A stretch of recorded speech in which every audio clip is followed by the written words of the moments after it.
Hi, my name is Joe Alterman, and I'm the Executive Director of Nerananah. Nerananah, which means Let's Come Together and Sing in Hebrew, is a nonprofit cultural events series with roots in Jewish culture and musical traditions. We hope you enjoyed Season 1 of Nerananah Scholars, which featured Ben Sidran, and we're excited to welcome you to Season 2, which begins right now. This season features harmonica master, superb pianist, innovative composer, recording artist, band leader, teacher, and producer Howard Levy. Howard put together a wonderful program for us called The Wandering Jew. And over the next 10 weeks, he's going to take us around the world, sharing fascinating stories from his life and travels and the Jewishness that he found surrounding it all.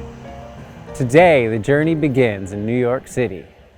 Thank you so much for doing this with us. We really appreciate it. I do personally a lot. And, the whole inspiration behind this was when I came on for this job as executive director of then the Atlanta Jewish Music Festival. The question was always, what is Jewish music? And, it kind of led me to believe that the Jewishness of the music comes from the story, not necessarily from the music. And we renamed, we're Nerananah, which means let's come together and sing in Hebrew. And speaking of this, the stories, the Jewish stories behind the music, you're just the perfect person to talk to with all this intersection of, your Jewishness with your travels and everything. So I'm really excited about our Wandering Jew program, and thanks for doing this. Oh, you're welcome. No, it's really a joy for me to put this together because it made me think so much about all the connections that have happened in my life between all of these different styles of music that I've played and all the places I've visited. And the word wandering Jew, it's a type of a plant that sends out leaves all over the place, and the leaves can get very, very far from the original plant, but they're always connected to the root. And so that's one of the reasons I decided to call it that, is that I have found these very unexpected connections, the more I play music, that go back to how I grew up and the fact that I grew up in a Jewish household, and that I grew up in New York, which was a very largely Jewish city, especially when I was growing up there. It seemed like everybody knew some Yiddish. Everybody ate at kosher delis. Didn't matter, black people, Puerto Ricans.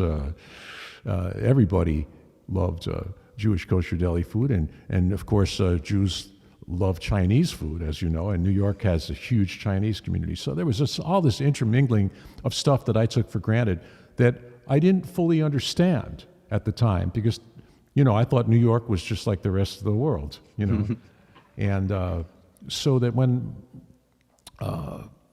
when I came to Chicago, I would say that was like a shock to me how different it was.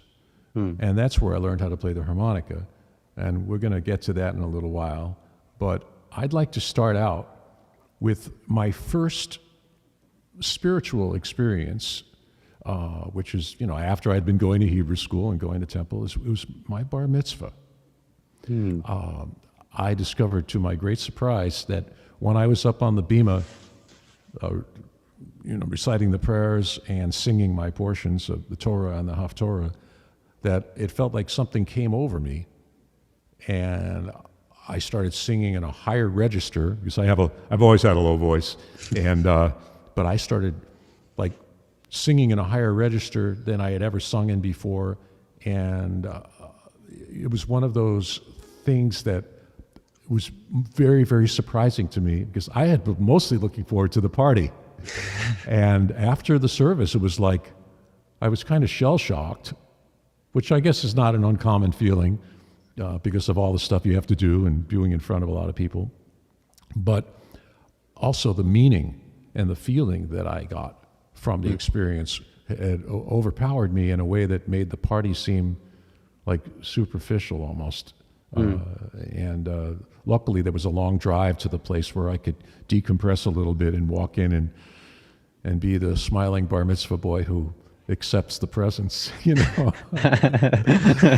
But I at the time, I remember telling my mom, I was thinking about this the other day, that I wanted to write a suite of music based on the melodies that I had sung at my bar mitzvah. And of course, I never did it. But what I ended up doing is, through my great love of blues and Afro-Cuban music, I did a kind of Afro-Cuban bluesy arrangement of the Torah blessing. And I've played it with bands several times, and I'm going to attempt to play it with the Howard Levy band, which includes, just two hands today, one holding this and one on there, and sometimes I might juggle, we'll see. But, the melody of the Baruch, of the blessing, it's very bluesy.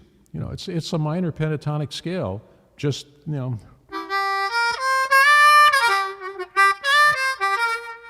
I mean, it's just inherently bluesy. There's some intersection between Jewish prayer melodies and the blues, which again, I just never would have imagined it until I started playing blues and then went back and did this treatment of the blessing.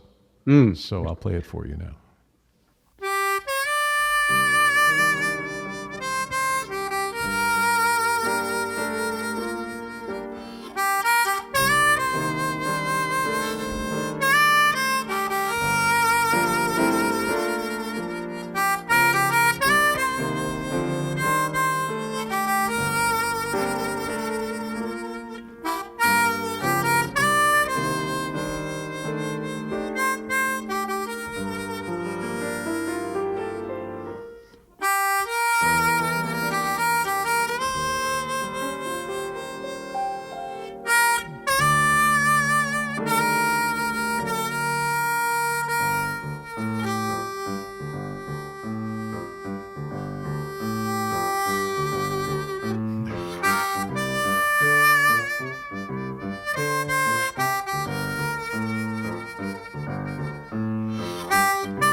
Yeah, I mean, I like I said, I mean, so many influences happened to me in my life from playing a lot of Afro-Cuban music and blues and jazz, and coming back to that prayer melody. It's even 24 bars long. It's a blues. And I didn't even think about it. I'm not thinking about it while I'm playing it, that it's a 24-bar blues, starting on the 4-chord. Like Mystery Train, Train I ride, 16 coaches long. No. It's that. It's the 4-1 blues, Oh, yeah. I hear little traces of It Ain't Necessarily So in there, too. Oh, yeah, absolutely. Because, Gershwin was absolutely aware of the irony of that song, taking it from the Torah blessing. Yeah. Oh, yeah. It ain't necessarily so. The things you're liable to read in the Bible. You want to induce some doubt. You have that rap going. What about? I just want to ask you about your bass line at the beginning. Yeah, that's kind of derived a little bit from Footprints in a way.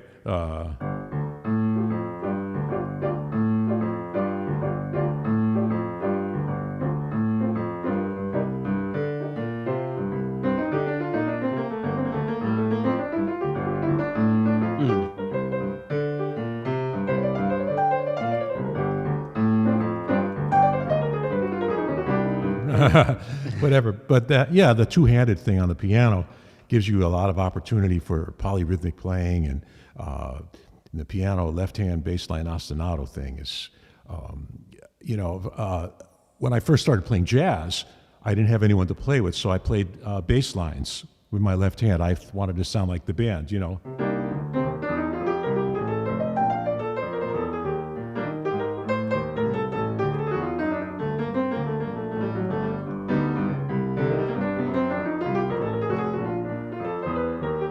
all that kind of stuff. And then I had to learn how to comp with the left hand afterwards. But I didn't even realize the similarities of the left hand bass line to Baroque music, especially Bach. Oh, yeah. Because, again, this is another tendril of the plant.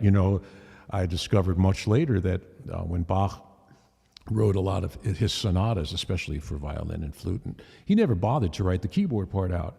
The keyboard players of those times, they read a thing called figured bass, which was the bass line, and they were looking at the melody, and then there were all these chord symbols. And so the same exact way jazz musicians read a lead sheet, except the bass lines are not written out. It's just the melody and the chord symbols. And so a tremendous similarity, and that's why I know I'm wandering right now, but when Charlie Parker first started listening to Bach, he had this great quote in 1939, before he was known at all, and he had traveled to New York.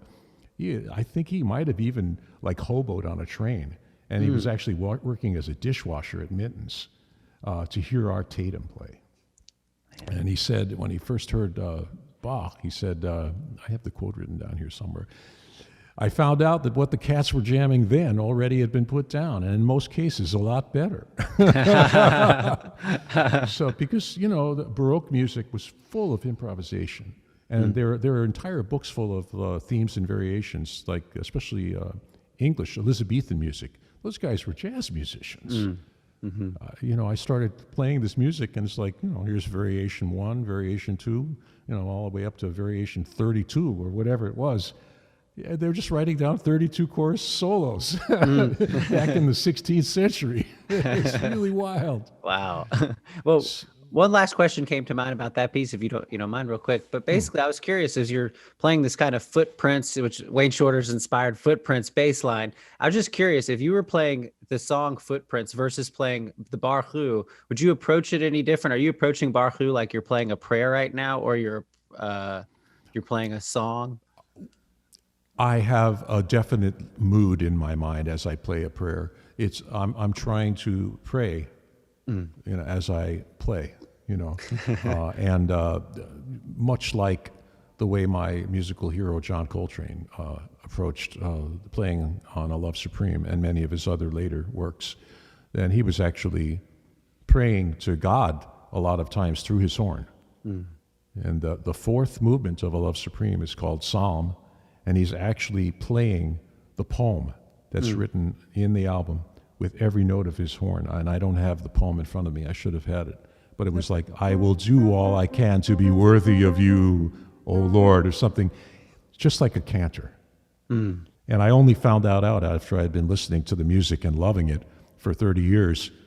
But I never understood the fourth piece, like, how come it's not in time? What is it? And it's like, there it is, right on the album. It's the poem, you idiot. Of course, that's what it is. And so one year, when I played for High Holiday Services with this congregation in Highland Park, Illinois, called Eitz Chaim, I told the cantor, dear friend of mine, David Landau, about this. And he said, I would love to sing that. And I said, here's the recording. Get the feeling of the minor blues, which is just like the Baroque, you know.